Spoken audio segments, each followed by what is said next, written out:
안녕하세요. 저 먼저 춥지 말라고 날씨도 같이 추워지는 12월 달에 공존이란 주제로 발표를 하게 된 김민재입니다.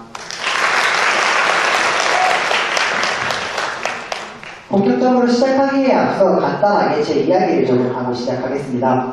저는 2학년 1반에 소속이 되어 있습니다. 그리고 2학년 1반과 2학년 4반은 2학년에 존재하는 다른 반들과는 조금 차별되는 특징이 존재합니다. 이 두 반은 바로 문과 그리고 이과 학생들이 공존하는 반입니다.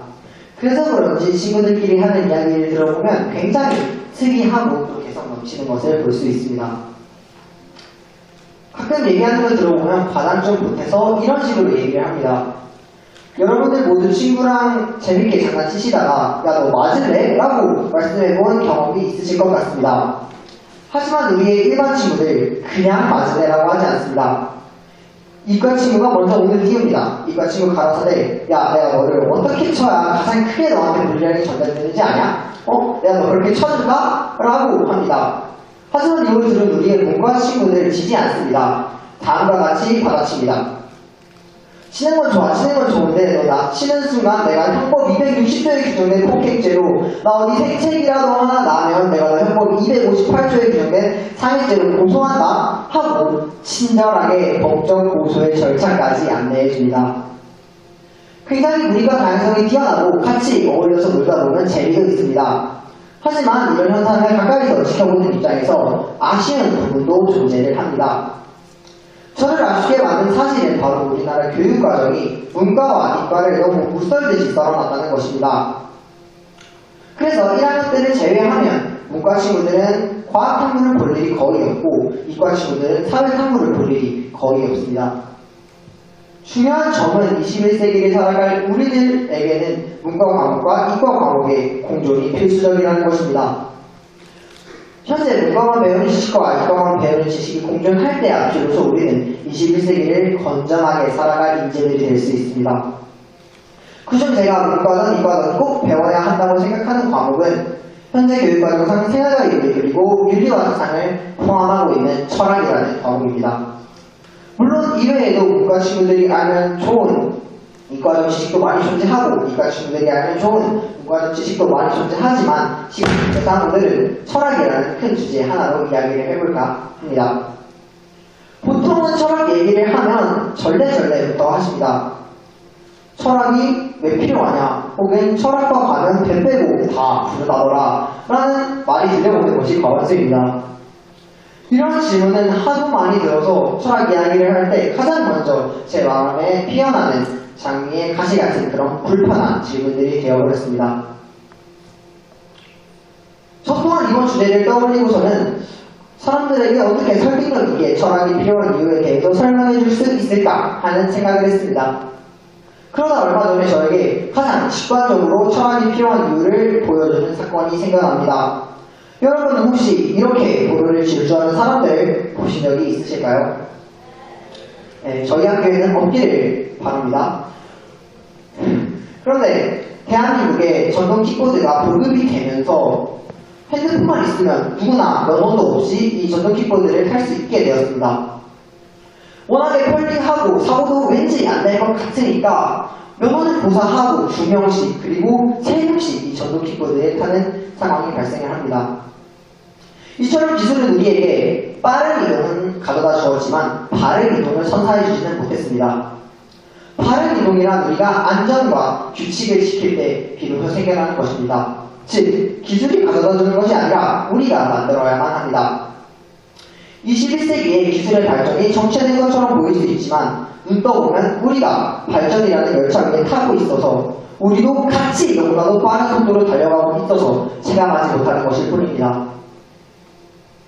기술은 너무나도 빠르게 무섭다 못해 황홀하게 확실히 그리고 착실히 발전해 나가고 있습니다. 그런데 그 과정에서 아쉽게도 사람들의 의식은 그 기술의 발전 속도에 쫓아가지 못한 것으로 보입니다. 21세기 우리가 할 수 있는 일이 무수히 많아지면서 우리에게 가장 중요한 일로는 우리가 넘으면 안 되는 어떤 선을 긋고 그 선을 지키는 일이 되었습니다. 이때 바로 이 선의 역할을 해주는 것이 굉장히 다양하게 있겠지만 보편적으로는 철학이 이 역할을 해준다고 생각을 합니다. 이 기술은 누군가에겐 너무나도 무섭고 누군가에겐 너무나도 아름다운 그런 양날의 검입니다. 그리고 우리 인간들은 이 양날의 검을 하루같이 열심히 재련하고는 합니다. 이때 문제는 이 양날의 검이 언젠가 자신을 창조해준 뜨거운 인간의 심장에 냉철한 그들의 칼날을 꽂아 넣을 수도 있다는 것입니다. 그렇기에 반드시 우리는 이 기술에 목줄을 걸어야만 합니다. 여기 와 계신 분들 중에 우리가 개발한 AI가 스스로 목줄을 걸을 거라고 기대하시는 분들은 많이 안 계실 것 같습니다. 목줄을 거는 주체는 필연적으로 인권이라는 개념을 만들고 고기이기로 한 이 기술 발전에 책임이 있는 우리 인간들이어야만 합니다. 그리고 바로 이때 이 목줄 역할을 해주는 것이 어떤 윤리적인 선을 긋고 사람들이 그 선을 넘지 않게 만들어주는 것이 개개인이 한 번쯤 자신의 신념과 정의를 생각하고 그것에 대해서 뜨겁게 타오르게 토론하게 만들어주는 것이 바로 철학입니다. 정치적 이슈는 그냥 생각하지 않습니다. 우리는 한 번이라도 우리가 가진 색깔에 대해서 생각해봐야만 합니다. 난민, 낙태, 복지, 사형, 촉법소년 등등등 무수히 많은 주제가 지금 이 시간에도 변화하고 있습니다. 그리고 그 안에서 우리는 우리만의 색깔을 찾아야 합니다. 제가 친구에게 이 이야기를 하였더니 친구가 공부할 시간도 부족하다. 대학교 가서 철학은 해도 늦지 않는다라고 합니다. 첫 번째로 대학에 가서는 할 게 안 생길 거라는 그런 안이란 착각이 왜 보편화되었는지 모르겠습니다. 우리는 대학에 가서도 할 게 엄청나게 많이 생겨날 것입니다. 그리고 두 번째, 철학은 여러분들 인생에서 할 걸 전부 다 하고 남는 시간에 하는 그런 것이 아닙니다. 우선순위가 여러분들 인생에서 최우선 혹은 그 근처에 있어야만 하는 과목입니다. 철학이 여러분들 안으로 들어가서 철학이 점수를 받기 위한 과목으로 보이지 않을 때 그것이 여러분들 안으로 들어가서 내일 빛의 색깔을 굉장히 가지각색일 것입니다. 하지만 그럼에도 그 빛이 나는 기분을 아시는 분이 계시다면 저는 그분을 굉장히 존경하고 싶습니다. 성적과 친구 관계와는 상관없이 그분들은 이 사대부고라는 학교를 또래 아이들보다 몇 발자국 더 성장해서 졸업하실 분들이십니다. 친구가 물었습니다. 너는 문과인 곳에 뭐가 그렇게 자부심이 있냐? 문과인데 왜 그렇게 자부심 넘치를 있냐? 라고 하는데 제가 문과인 것에 가장 큰 자부심을 느끼는 이유는 바로 여기 이 윤리 안에 있습니다. 다만 제가 말하고 싶은 거는 단순히 이게 문과들만 배우는 그런 과목이 되어서는 안 됩니다. 그리고 수업 또한 평가나 혹은 진도에 그런 중점을 두는 수업이 아니라 우리가 토론과 토의를 나누고 신념, 자기만의 생각에 중점을 두는 일이어야만 합니다. 학교에서 신념 생성을 돕는다는 말이 자칫 위험하게 들릴 수도 있습니다. 하지만 우리가 정말 건전한 그런 철학의식을 가지고 살아간다면 학교에서 또는 정부에서 우리에게 해주는 교육이 철학교육인지 세뇌교육인지 정도는 구분할 수 있을 것이라고 생각합니다. 앞으로 AI는 무수히 많은 일을 할 수 있을 것이고 본인 스스로 그 선을 긋지 못합니다. 그리고 우리는 21세기 기술 혁신이라는 우산 아래서 우산을 쓰는 대가로 불안을 지불하고 살아가곤 합니다. 이렇게 불안과 변화가 난무하는 세상 속에서 가장 철학이 필요한 분야의 것들을 개발하는 사람들이 현행 교육과정상 철학을 배우지 않고 있습니다.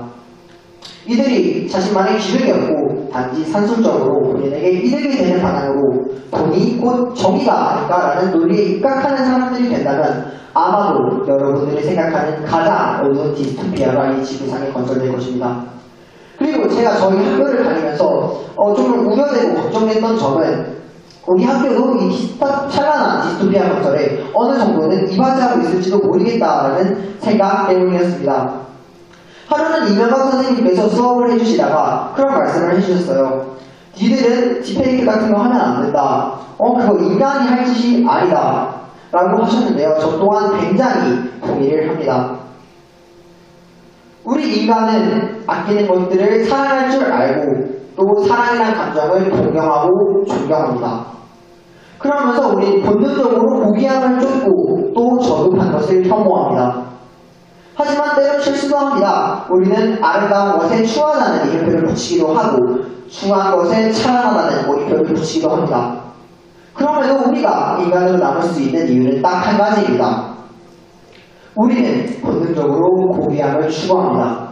그 한 가지 이유가 다른 모든 단점들을 막아줍니다. 그리고 그렇기에 우리는 이 자리에 인간으로 남아있습니다. 우리에게는 언젠가 매일같이 오늘 밤 가장 밝게 뜬 별이 무엇일지 기대하면서 밖에 나가는 나날들이 지속되지 않을 것입니다. 우리는 뜨겁고 가벼운 마지막 숨을 내뱉고서는 이 생을 마감할 것입니다.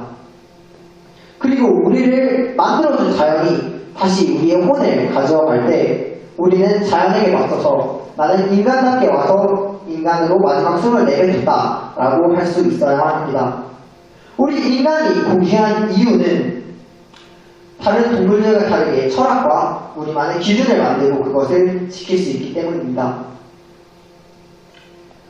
그리고 바로 그것이 21세기에 우리가 경쟁력을 갖추는 방법입니다. 사실 공부를 잘하는 학교는 너무나도 많습니다. 저는 다만 우리 공주 4대 부모가 제 목표가 단순히 공부를 내세워 이렇게 영향 좋은 학생들에게 단순히 대학교를 강요하게 되는 그런 학교가 아니라 인간이 만든 최고의 발명품인 철학으로 언어라는 붓을 이용해 본인이라는 도화지 위에 그림을 그릴 수 있는 그런 학교가 되기를 바랍니다. 조금 비현실적으로 들릴 수는 있어도 저는 우리 학교 학생들이 문과, 이과 구분 없이 모두 다 자기만의 윤리적인 선을 긋고 그 선을 넘지 않게 만들어주는 우리가 생각할 수 있는 능력을 기르는 그런 학생들이 되면 좋겠습니다. 긴 발표 들어주셔서 감사합니다. 고맙습니다.